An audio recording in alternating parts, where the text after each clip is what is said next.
Markets अगर आप देखें अच्छा करते हुए, आज बैंक्स अच्छा करते हुए और एनबीएफसीज का दिन है, एनबीएफसीज काफ़ी अच्छा करती हुई, और वो स्टॉक्स याद रखिएगा, थीम वो स्टॉक्स हैं जो कि 3 दिन से पिट रहे थे, 4 दिन से पिट रहे थे, आज स्ट्रॉन्ग पुल बैक देते हुए। चंदन नमस्कार, आपके 2 कन्विक्शन ट्रेड।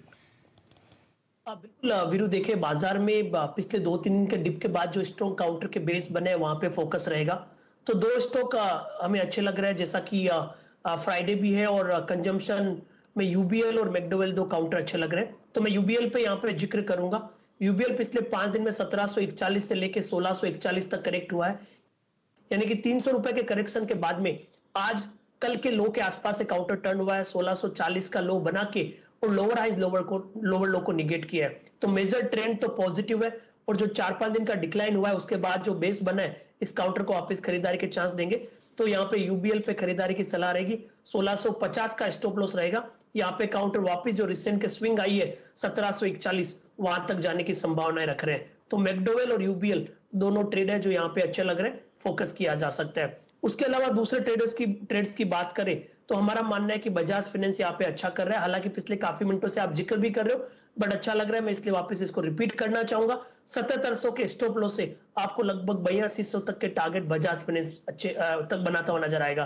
तो यूबीएल और बजाज फाइनेंस 2 ट्रेड यहाँ पे रहेंगे। पालविया साहब को जोड़ते हैं, बिल्कुल सही आप फरमाते हुए दिख रहे हैं चंदन जी। बहुत ही शानदार मोमेंटम हम लोग बजाज फाइनेंस में देख रहे हैं, 78-88। पालविया साहब, आपकी पसंद क्या होगी? तो शैल जी, जो स्टॉक रिवर्स कर रहे हैं लोअर साइड से और जो सेक्टर में मोमेंटम है उसमें से ऑटोमोबाइल स्टॉक्स में हमें बजाज ऑटो यहाँ पे काफी अट्रैक्टिव लग रहा है। जिस तरीके से स्टॉक में 5-6 दिनों की एक गिरावट देखी और आज जिस तरीके से इसमें रिवर्सल देखने को मिला है, तो बजाज ऑटो में यहाँ से बाय साइड का एक ट्रेड इनिशिएट करने के लिए हम सलाह देंगे। 2890 के आसपास अभी स्टॉक ट्रेड कर रहा है। इसमें हमें लगता है जो पोटेंशियल अपसाइड यहाँ से शॉर्ट टर्म में आते हुए दिख सकती है वो आएगी 3950 तक की। करंट लेवल से स्टॉप लॉस इसमें सजेस्ट करेंगे 3850 के आसपास। और जो दूसरा स्टॉक हम यहाँ पे सजेस्ट करेंगे वो है ग्रेसिम। ऑलरेडी डिस्कस हुआ है, लेकिन जिस तरीके से ग्रेसिम के पैटर्न बने, हमें लगता है ये स्टॉक में जो टारगेट आते हुए दिखना चाहिए पोजिशनल बेसिस पे वो आना चाहिए करीब 1900 रुपए तक के। 1746-47 के आसपास अभी फ्यूचर ट्रेड कर रहे हैं। इसमें 1746 से 1730 ये बाय रेंज सजेस्ट करेंगे और 1710 का स्टॉप लॉस होगा।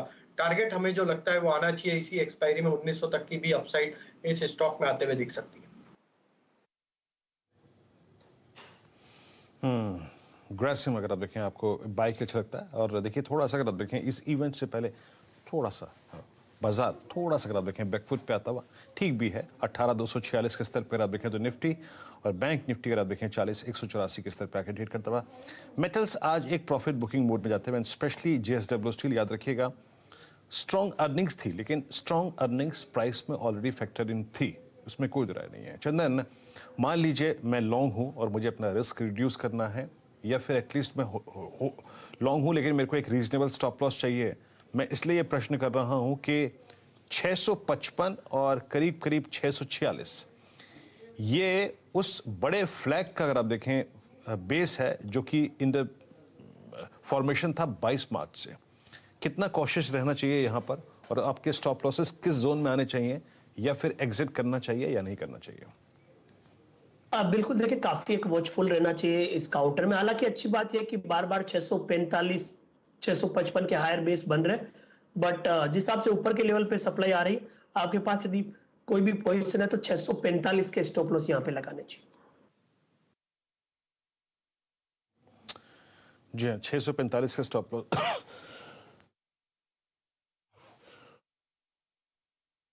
डायरेक्टर साहब, आपके सामने निफ्टी लाएंगे स्क्रीन पर। 57 अंक ऊपर, अब 18235 के आसपास निफ्टी थोड़ा विश्राम आपको लेता हुआ दिखेगा। 2 बातें, एक तो प्रधानमंत्री श्री नरेंद्र मोदी साहब आपको देश को संबोधित करते हुए दिखेंगे 2 मिनट 30 सेकंड में, और बढ़िया मोमेंटम हम लोग कमाई के अड्डे से, यानी कि कल आधे घंटे 3 बजे से, और अब आप समझिए पहले 45 मिनट ट्रैक कर रहे हैं बाजार में। बढ़िया मूव्स आप देख रहे हैं फिलहाल निफ्टी और बैंक निफ्टी में। डायरेक्टर साहब, मेरे ख्याल से बिल्कुल सही मौका होगा, ज़रा दोनों काउंटर्स के आप देखिए कंट्रीब्यूटरी प्लेट्स। निफ्टी आज H2B2 की बारी है, HDFC रिकॉर्ड हाई पर, HDFC बैंक बढ़ता हुआ रिकॉर्ड हाई की तरफ, बजाज फाइनेंस और फिनसर्व दोनों स्टॉक्स बिल्कुल मचल रहे हैं, आप देखिए उस तरफ बढ़ने के लिए। कहां पर आपको परेशानी आती हुई दिख रही है? बहुत ही मामूली मुनाफा वसूली इन्फोसिस में। एशियन पेंट्स पर सेंटिमेंट अभी भी बेरिश है। यहाँ पर जो ब्रोकरेज रिपोर्ट्स आई हैं वो फिलहाल इस बात को दर्शाती हैं कि जो इन्फ्लेशनरी प्रेशर है रॉ मटेरियल्स का, वो इस जाने माने स्टॉक पर एक प्रेशर पॉइंट डालता हुआ। हिंडाल्को में भी मुनाफा वसूली 550 रुपये से चल रही है, और टाटा मोटर्स जो कल तेज़ी में दहक रहा था उसमें मामूली सा आप एक लाल निशान आते हुए देख रहे हैं। ऐसी कोई भी परेशानी बैंक निफ्टी में नहीं है। हम लोग HDFC bank, Kotak, axis, ICICI और अन्य कई सरकारी बैंक्स में आते हुए देख रहे हैं। तो ये तो सूरत हाल फिलहाल बाजार का। नीरज जी कुछ ही समय में माइकअप हो जाएंगे और उनसे जानने की चेष्टा करेंगे कि क्या बातें आती हुई दिख सकती हैं प्रधानमंत्री श्री नरेंद्र मोदी साहब की स्पीच में, जो अब सिर्फ 1 मिनट दूर है। नीरज जी, बहुत ही कठिन सवाल आपने पूछ लिया। इतना कठिन सवाल तो मेरे +2 में भी नहीं पूछा गया था क्योंकि ये गेस करना बहुत टफ काम है।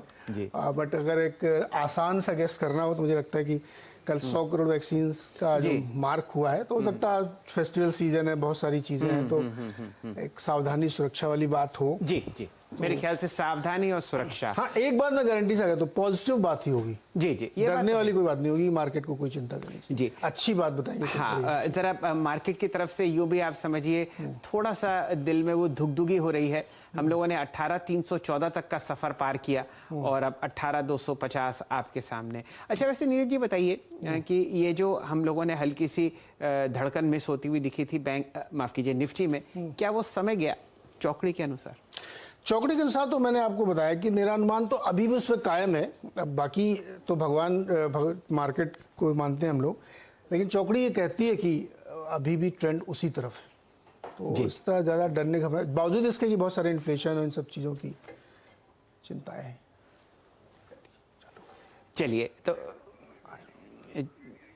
चलिए कुछ ही सेकंड्स में आपके सामने श्री नरेंद्र मोदी जी पूरे देश को संबोधित करते हुए दिखेंगे। और जैसा कि नीरज जी बता ही रहे हैं कि कल आपने जो मुकाम देखा वैक्सीनेशन में, हमारे देश ने 100 करोड़ डोसेजेस लगाई और लगभग 30 से 35% जनता जो है वो अब डबली वैक्सीनेटेड हो चुकी है और पूरा का पूरा देश उस तरफ अग्रसर। नीरज जी, कोई डेडलाइन सन 2022 के अंत तक कि सब लोग वैक्सीनेट हो जाएंगे? उससे पहले हो जाएंगे। दिसंबर तक 70-80 करोड़ वैक्सीन और लगेंगी जी।